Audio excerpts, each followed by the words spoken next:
Alléluia. Amen. Amen. Hey, on voit encore, vous savez que Salomé, il y a beaucoup de mamans Salomé aujourd'hui là. Et ce n'est pas un désir mauvais que désirer que tes enfants soient un à droite, à gauche du Seigneur Jésus-Christ. Parce que Jésus a posé la question, est-ce que la coupe que je vais boire, vous allez la boire? Ils ont dit oui, nous allons la boire. Effectivement, ils ont bu cette coupe. Effectivement, leur tête a été coupée, le Seigneur. Et le Seigneur savait.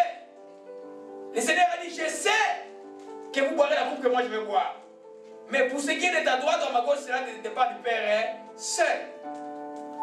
Alléluia. Donc la maman connaissait ses enfants. Il savait que ses enfants pouvaient être à droite ou à gauche. Parce qu'il est connu pour les disciples réels et vrais de Jésus-Christ de Nazareth. Alléluia. Amen. Amen. Les parents connaissent les enfants. Alléluia. Un autre cas de cet amour des mamans qui ont sauvé les enfants. Vous connaissez l'histoire de... Vous connaissez Bathsheba, non? Bathsheba. Amen. La femme de David qui était la femme de Uri. Amen. Amen. Qui était une femme de Touri. Et puis David a... C'est un peu la grâce de Dieu. David a tué Uri. Et puis la malédiction de sa vie. Amen. Alors maintenant, quand David était vieux, il était fatigué. On va voir ça dans 1 roi 11, 1 roi 1 rapidement. David était vieux. Alors il y avait un fils de David, un petit frère d'Absalom qui s'appelait Adonijah. Amen. Adonijah, voyez le papa, la Bible dit qu'il était beau de figure. Il était un garçon très beau, mais il a commencé à se faire déjà roi. Amen. Il savait qu'il était enfant de la maman légitime, et puis c'est son père aimait beaucoup Absalom qui était mort, et puis lui c'est lui qui est né après Absalom. Amen. Adonis avait déjà pris une partie des gens, les sacrificateurs, les gens étaient avec lui pour se proclamer roi. Amen. Alors le prophète Nathan est allé dire à Bathsheba, il dit, mais tu restes comme ça, la royauté va une fois vous échapper. Bathsheba maintenant est allé plaider la cause de Salomon, sinon Salomon ne serait jamais roi aujourd'hui. Alléluia. 1 roi 1 verset 11 dit, alors Nathan dit à Bathsheba, mère de Salomon, n'as-tu pas appris qu'Adonijah, fils d'Agit, est devenu roi sans que notre Seigneur David le sache? Viens donc maintenant, je te donne un conseil afin que tu sauves ta vie et la vie de ton fils Salomon. Va chez le roi David, dis-lui, oh, toi mon Seigneur, n'as-tu pas juré à ta servante en disant, Salomon, ton fils régnera après moi, il s'assiera sur mon trône, pourquoi Adonijah dit-il? Et voici, pendant que tu parleras avec le roi, j'entrerai moi-même après toi, je compléterai tes paroles. Bathsheba s'est rendue dans la chambre du roi, il était très vieux, et Abishag, la Sunamite, la servait. Bathsheba s'inclina et se prosternant devant le roi, et le roi dit, qu'as-tu? Il lui dit, mon Seigneur, tu as juré à ta servante par l'Éternel ton Dieu, en disant que Salomon, ton fils, régnera après moi, il s'assera sur ton trône. Maintenant, voici Adonijah règne. Tu ne sais pas, oh mon roi, il a tué le bœuf, des veaux gras, des brebis en quantité, et il a invité le fils du roi, les sacrificateurs Abiathar, Joab, chef de l'armée, mais il n'a pas invité Salomon, ton serviteur. Et l'histoire continue jusqu'au verset,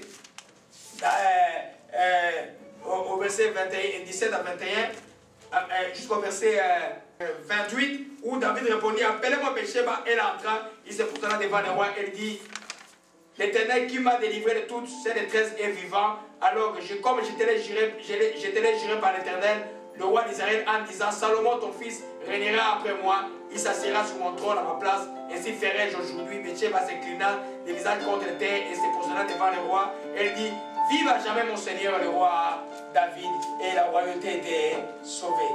Amen. Voilà une mère qui négocie l'histoire de son fils. Spirituellement, il peut négocier par la prière. L'enfant ne va pas sur un chemin qui n'est pas bien. Tu ne complètes pas l'enfant les choses qui ne sont pas correctes. Amen. Tu négocies son cas devant Dieu. Amen. C'est toi qui dois pleurer, qui dois crier, qui dois prier, qui dois... Tu cherches la face de Dieu jusqu'à la délivrance complète. Alléluia. Amen. Amen. Amen.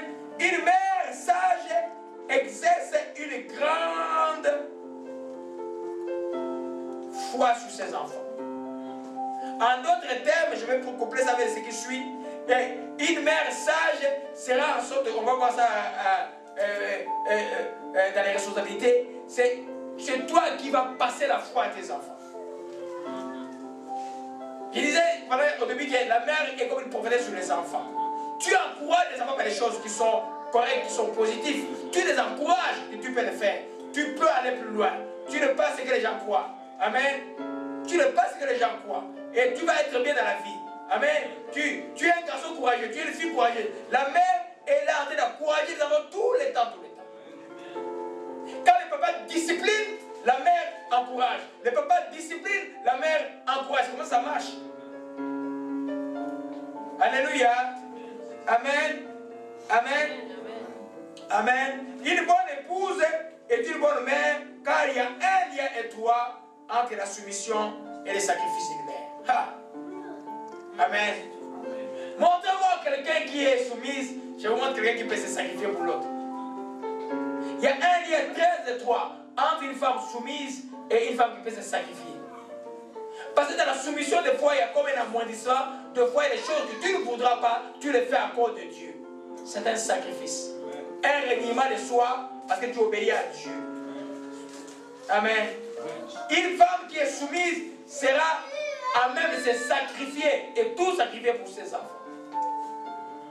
On a vu les feux de maman. L'enfant, c'est un voleur. Il a fait des choses, mais elle va avoir tous ses amis pour payer, au Congo, là, payer les policiers pour qu'on sorte l'enfant de la prison. Mais c'est un voleur. Alléluia. Amen. Vous savez, la Bible, tout dans la Bible a un lien. Dieu, quand il dit femme soit soumise, les gens croient que femme soit anéantie. Non. Soit l'autorité de ton mari, selon Dieu. Et tu verras que le bénéfice, un des bénéfices de la soumission, c'est aussi les sacrifices qu'on peut avoir. Tu gagnes un sacrifice envers les enfants. Quand tu n'es pas soumis, tu ne peux pas te sacrifier pour les enfants. Ça ne peut pas marcher. Des fois, les enfants ont besoin des sacrifices. S'occuper des enfants, ce n'est pas facile. C'est pourquoi j'ai les gens, avant d'avoir plusieurs enfants, regardez-vous bien. Est-ce que c'est la vision que Dieu vous a donnée? Alléluia. C'est pas facile. Quand je dis aux enfants, j'ai 8 enfants, je crois que c'est facile. C'est pas facile. C'est très difficile. C'est très difficile. C'est par la grâce de Dieu, par le Saint-Esprit, par la grâce de Dieu, par le Saint-Esprit, par la grâce de Dieu, par le Saint-Esprit, que vous montez, les enfants grandissent et puis vous les voyez grandir tranquillement. Mais c'est très difficile. Vous n'avez jamais eu un jour où vous dites, ah, on va se réveiller un samedi, on est tranquille. Non, il y a toujours quelque chose à faire. Alléluia. Mais nous savons qu'il y a un bénéfice. Amen. Vous savez que même scientifiquement, il a été prouvé que la multiparité, donc avoir beaucoup d'enfants, a beaucoup de bénéfices sur la santé de la femme, la longévité, sur l'impact des cancers du col, cancer des seins, les femmes qui ont plus d'enfants, au moins de ces cancers-là. Avant, on ne croyait pas ça. Alléluia. Amen. Amen. Amen. Alors nous terminons avec la responsabilité d'une mère. Amen. Amen. Comme nous avons dit qu'être une mère, c'est une fonction qui est responsable. Tu es co-responsable de la maison. Amen. Vous êtes co-responsable. La famille là, vous êtes des co-responsables. Dans la mission, le mari est comme ton chef, mais tu es sous sa mission. Si toi tu n'es pas dans la mission, ne marche pas. Amen. Nous avons vu les gens de Syrie, comment ils sont allés en Afghanistan. Amen. Alors, si une équipe là, vous allez pour une mission de 30 minutes, s'il y a un qui est en retard, c'est fini. Amen. Dans le couple, c'est la même chose. La Bible dit simplement, deux personnes mangent-ils ensemble sans être convenus. Vous êtes convenus d'où vous allez. Amen. Quand vous êtes convenus, les choses vont être plus simples. Alléluia. Première responsabilité d'une mère, c'est de mettre tellement ses enfants au point qu'ils s'en souviennent toute leur vie. Amen. Tu es assis là, tu dis à maman, tu vois, on venait tout à l'heure en cours de route, on a vu un fils, et on voit une maman, vieille maman, avec son fils à conduire. Madame dit, ah, ça doit être son fils. Il dit, oui, l'aîné, c'est la même chose. Tu vois, la maman, elle est frêle, fatiguée avec 80 ans, mais le fils est fier de conduire sa mère. Alléluia. D'où l'amour, là, je ne parle pas de l'amour intérieur, l'amour, c'est des réunions de soi, c'est le sacrifice qu'on fait pour ses enfants. Il y a un bénéfice terrestre et un bénéfice céleste. Alléluia. Amen.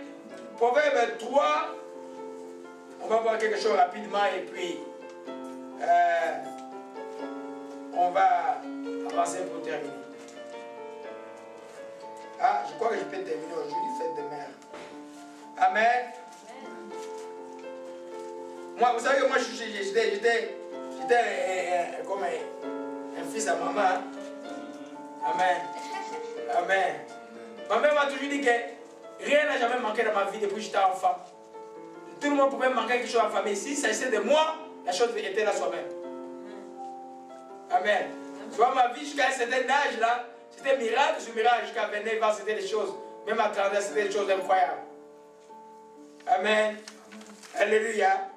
Proverbe 3, verset 3.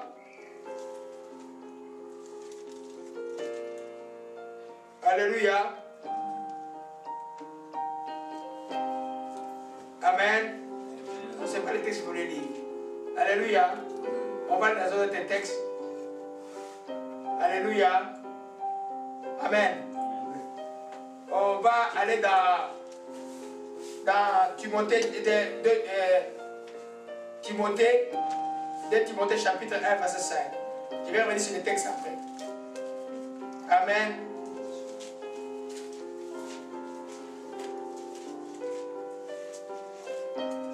Oh, gloire à Jésus-Christ. Amen. 2 Timothée chapitre 1. Amen. Verset 5. Amen. On va y revenir, mais je vais dire quelque chose de très important par rapport aux souvenirs que les gens peuvent avoir. Amen. Alléluia. Amen. 2 Timothée chapitre 2 verset 5. Nous lisons. Chapitre 1, je m'excuse. 2 Timothée chapitre 1 verset 5. Alléluia. Alléluia. Ça c'est Paul qui écrit à Timothée. Amen. Il dit, gardez le souvenir de la foi sincère qui était en toi et qui habita d'abord dans ton aïeul Loïs et dans ta mère Énice, qui, j'en suis persuadé, habite aussi en toi. Amen. Je t'exhorte à ranimer le don de Dieu que tu as reçu par les positions de mes mains.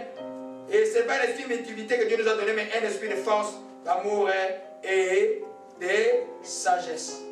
Alléluia.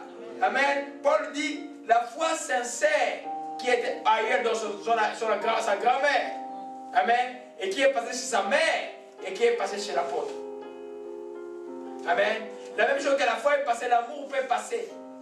Montrez-moi les mamans qui ont plein d'amour. Je vais vous dire qu'ils donnent au monde des enfants aussi qui ont plein d'amour avec les autres. Alléluia. C'est des choses qui se passent. Alléluia. Amen. La même chose, les esprits cruels passent. La même chose aussi, l'esprit de bonté passe. Alléluia. Amen. Alors, qui sait, pourquoi quand tu aimes tellement tes enfants, des fois tu fais beaucoup de sacrifices, tu te crois des fois comme rien au monde, mais tu fais passer quelque chose d'une valeur inestimable dans la vie des enfants. Aujourd'hui, là, une famille ne peut pas tenir sans sacrifice. Il n'y a aucun parent, aucune famille ne peut tenir si les parents n'ont pas l'idée ou la notion de sacrifice. Sacrifier de son temps, de son énergie. On va quitter dimanche à 17h, Déborah va dire, papa, je dois faire du vélo. Et tu n'as pas le choix, tu es fatigué, tu dois aller. Et tu dois t'efforcer de sourire.